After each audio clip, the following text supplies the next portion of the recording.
Hi friends, ನಮಸ್ತೆ. Welcome to my channel. Friends, ನಾನಿವತ್ತು money plant ಬಗ್ಗೆ ಯಾವ ಥರ ಕೇರ್ ಮಾಡ್ಬೋದು ಮತ್ತು ಕ್ರಿಯೇಟಿವ್ ಆಗಿ ಡೆಕೋರೇಟ್ ಮಾಡ್ಬೋದು ಅನ್ನೋದ್ರ ಬಗ್ಗೆ ತಿಳಿಸ್ಕೊಡ್ತೀನಿ.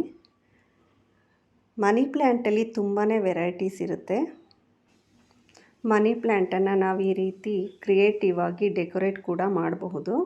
ಮನೆಯಲ್ಲಿಟ್ಟರೆ ಒಳಭಾಗದಲ್ಲಿ ತುಂಬಾ ಚೆನ್ನಾಗಿರುತ್ತೆ. ನೋಡೋದಕ್ಕೂ ತುಂಬ ಸುಂದರವಾಗಿ ಕಾಣಿಸುತ್ತೆ. ಈ ಥರ ಮಾಡೋದ್ರಿಂದ ನಾವು ಗಿಫ್ಟ್ ಕೂಡ ಮಾಡ್ಬೋದು. ಡಿಫ್ರೆಂಟ್ ಆಗಿದೆ. ಇದು ನೋಡಿ, ಬೊಕ್ಕೆಲಿ ಯೂಸ್ ಮಾಡ್ತೀವಲ್ವ, ಬ್ಯಾಸ್ಕೆಟು. ಅದು ನಾವು ಬೊಕ್ಕೆ ತಂದಾಗ ಈ ಬ್ಯಾಸ್ಕೆಟ್ ಬಿಸಾಕ್ತೀವಿ ಆ್ಯಕ್ಚುಲಿ. ಅದರಲ್ಲೂ ಕೂಡ ನಾವು ಪ್ಲ್ಯಾಂಟ್ ಹಾಕಿಟ್ರೆ ಡೆಕೋರೇಟಿವ್ ಆಗಿ ಕಾಣಿಸುತ್ತೆ. ಚಿಕ್ಕ ಚಿಕ್ಕ ಪಾಟ್ಗಳಲ್ಲೂ ಕೂಡ ತುಂಬ ಚೆನ್ನಾಗಿ ಬೆಳೆಸ್ಬೋದು. ಇದು ನೋಡಿ, ಲೀವ್ಸ್ ಎಲ್ಲ ಎಷ್ಟು ಯೆಲ್ಲೋಯಿಶ್ ಆಗಿ ಕಾಣಿಸ್ತಾ ಇದೆ. ತುಂಬ ದಿನ ನಾವು ನೀರು ಹಾಕದೇ ಇದ್ದರೆ ಈ ರೀತಿ ಆಗುತ್ತೆ. ಅದಕ್ಕೆ ಅವಾಗವಾಗ ನೋಡಿ ಸ್ವಲ್ಪ ನೀರನ್ನು ಸ್ಪ್ರೇ ಮಾಡಬೇಕು. ಮನಿ ಪ್ಲ್ಯಾಂಟು ತುಂಬಾ ಈಸಿ ಪ್ರಾಪಗೇಷನ್ನು. ಇದು ಇಂಡೋರ್ ಮತ್ತು ಔಟ್ಡೋರ್ ಎರಡೂ ಕೂಡ ಬೆಳೆಸ್ಬಹುದು. ಇದರಲ್ಲಿ ಸಣ್ಣ ಸಣ್ಣ ಬ್ರ್ಯಾಂಚಸ್ ತೊಗೊಂಡ್ರೂ ಕೂಡ ಚಿಕ್ಕದಾಗಿ ಕಟ್ ಮಾಡಿ ನಾವು ಪ್ರಾಪಗೇಟ್ ಮಾಡ್ಬೋದು. ನೋಡಿ, ಈ ರೀತಿ ಕಟಿಂಗ್ಸ್ ತೊಗೊಂಡು ಅದರಲ್ಲಿ ಅಲ್ಲಲ್ಲೇ ರೂಟ್ಸ್ ಬಂದಿದೆ ನೋಡಿ, ಅಲ್ಲಿಗೆ ಕಟ್ ಮಾಡಿ ನಾವು ಪ್ರಾಪಗೇಟ್ ಮಾಡ್ಬೋದು.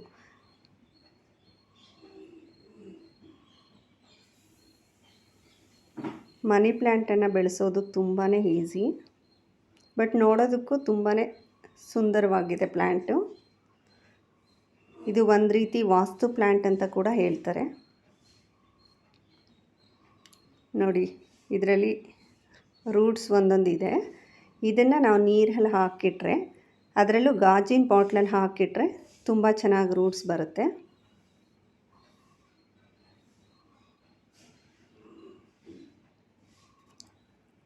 ನಾನೀಗ ಆಲ್ರೆಡಿ ಮನೆಯಲ್ಲಿ ಹಾಕಿಟ್ಟಿರೋದ್ರಲ್ಲಿ ನೀರಲ್ಲಿ ಕೂಡ ಇದು ತುಂಬ ಈಸಿಯಾಗಿ ಬೆಳೆಯುತ್ತೆ.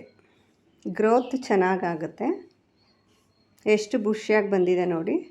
ನೋಡಿ, ರೂಟ್ಸ್ ಕಾಣಿಸ್ತಿದೆ ನಿಮಗೆ ನೀರಲ್ಲಿ. 1 ವೀಕಲ್ಲೆಲ್ಲ ತುಂಬಾ ಬೆಳೆಯುತ್ತೆ ಇದು.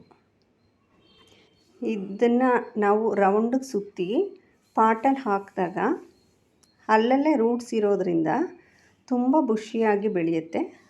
ನೋಡೋದಕ್ಕೂ ಚೆನ್ನಾಗಿ ಅನಿಸುತ್ತೆ. ಈ ಥರ ಬುಷಿಯಾಗಿ ಬರುತ್ತೆ.